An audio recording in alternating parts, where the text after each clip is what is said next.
Ya está con nosotros el director médico del Hospital de Niños, el doctor George Hübner, a quien saludo y además recordar que fue Seremi de Salud hace un tiempo en el gobierno anterior. ¿Cómo está, doctor? Qué gusto saludarlo.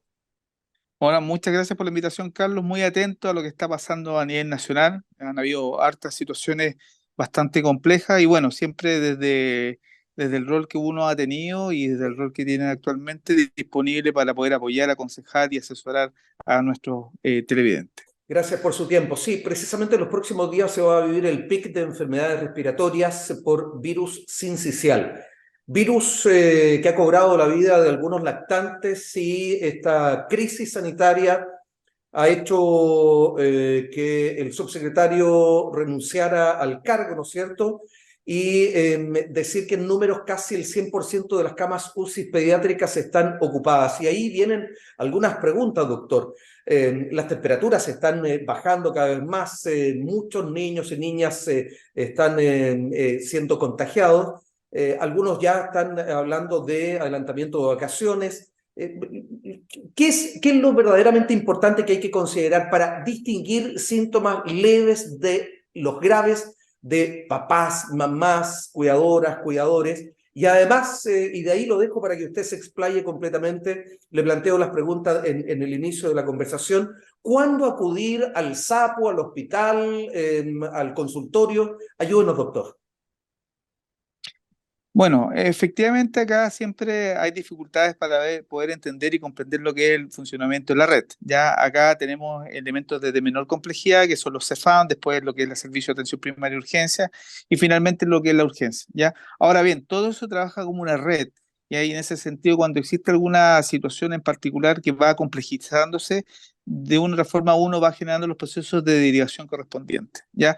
Ahora, hemos visto, como tú bien dices, un incremento en lo que es la circulación viral, que no la veíamos hace más de 10 años, de una u otra forma no, y que se vio atenuada de manera muy importante producto del COVID, ¿ya? Y en la cual efectivamente los niños se han visto mucho más complejizados, ¿ya? Donde la circulación viral también se ha dado de manera concomitante, no solamente a través del VRS, sino que también vemos que está circulando influenzas, también está circulando lo que es adenovirus, ¿ya? Y en esa misma línea de una otra forma, siempre es importante poder considerar algunos signos de alarma para que los padres de una otra forma puedan actuar con mayor oportunidad y no dejar pasar el tiempo. ¿Ya? Y en ese sentido está lo que son una frecuencia respiratoria que esté elevada, el hecho que hayan quejido al respirar, que haya en este caso retracción costal, que tengamos a lo mejor cianosis bucal en aquellas personas que a lo mejor también son más pequeñas o que tienen algún cuadro respiratorio.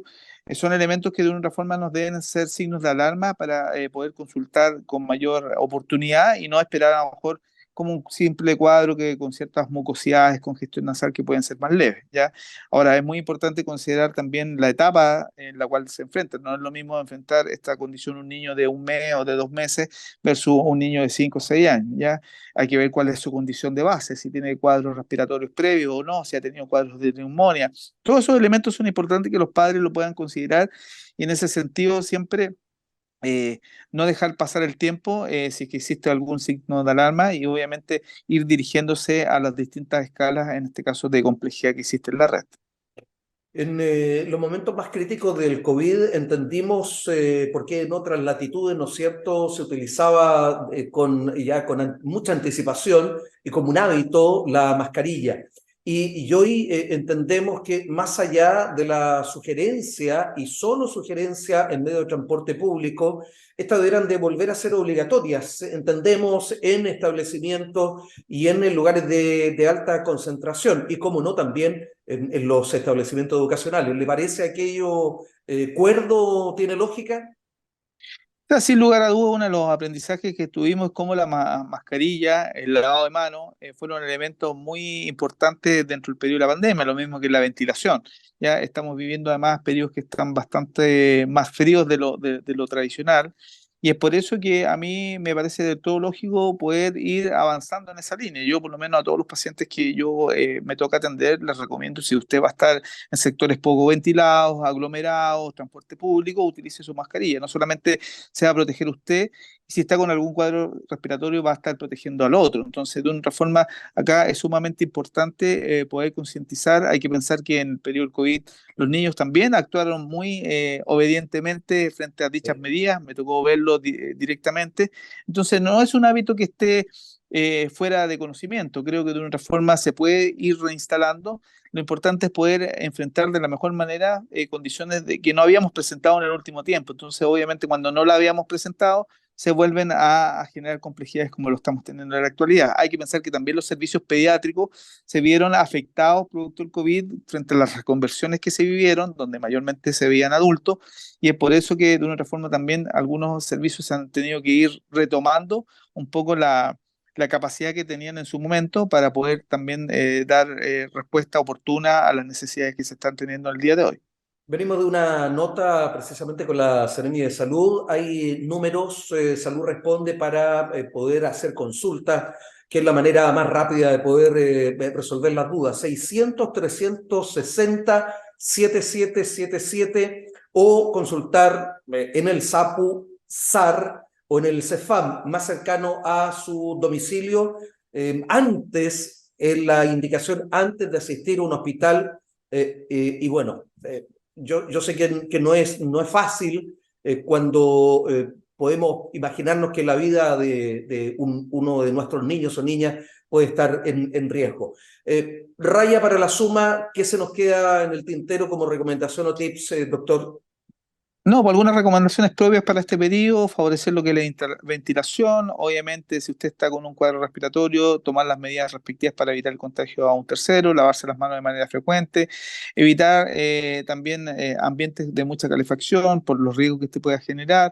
Ya el uso de algún tipo de medio de temperación que sea, hablemos en base a combustión o en base, en este caso, a leña, muy particularmente en algunas zonas de nuestra región que se utiliza, ¿ya? Y de una otra forma estar muy atento y poder consultar precozmente si el cuadro así lo amerita, y también, obviamente, como tú bien mencionabas, poder utilizar la red asistencial de la mejor manera posible, partiendo por los servicios de menor complejidad, y de ahí, obviamente, si es que es requerido, también existe una coordinación interna para poder prestar el apoyo necesario.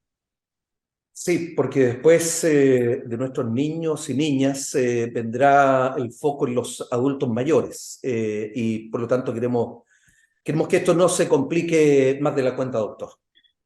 Sí, y ahí quiero recalcar la importancia de lo que es la vacunación influenza, ya en la cual los niveles de cobertura están bastante bajos, particularmente en lo que son los mayores de 65 y los menores, y es por eso el llamado a las personas. Yo sé que puede haber cierto agotamiento de fatiga después de todas las vacunaciones que nos tocó vivir en el COVID, pero de una forma sabemos que la vacunación de influenza es sumamente importante para prevenir casos graves de influenza, y ahí el llamado a quienes no se han vacunado actualmente lo puedan hacer de manera rápida, oportuna. Hay un sinnúmero de dispositivos que se están poniendo. Creo que de una otra forma, además de las medidas de precaución que mencioné, de una otra forma es una de las principales para poder enfrentar lo que se pueda venir. Claro, se trata al final del día de salvar vidas.